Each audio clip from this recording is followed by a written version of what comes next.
Beredar video handphone nampak gosong akibat meledak viral di TikTok.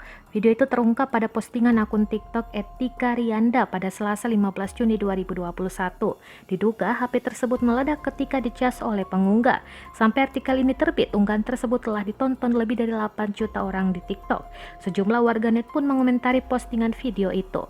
Si pengunggah bernama Sartika Rianda atau disapa Tika membenarkan video itu cerita yang dialaminya sendiri. Insiden itu dialami Tika pada hari Senin 14 Juni 2021 dan Selasa di rumahnya, Padang, Sumatera Barat. Tika mengatakan sebelumnya HP tersebut sudah tidak dipakainya selama 2 hari.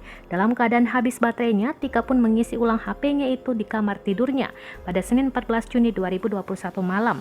Menunggu HP tersebut menyala, Tika mengaku ketiduran. Akhirnya Selasa 15 Juni 2021 sekitar pukul 3 pagi, tiba-tiba terdengar suara ledakan saat Tika tertidur.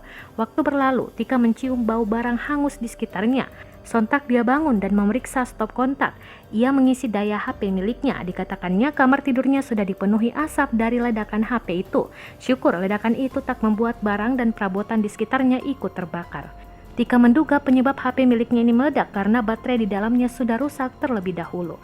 Kini HP itu sudah tidak bisa digunakan.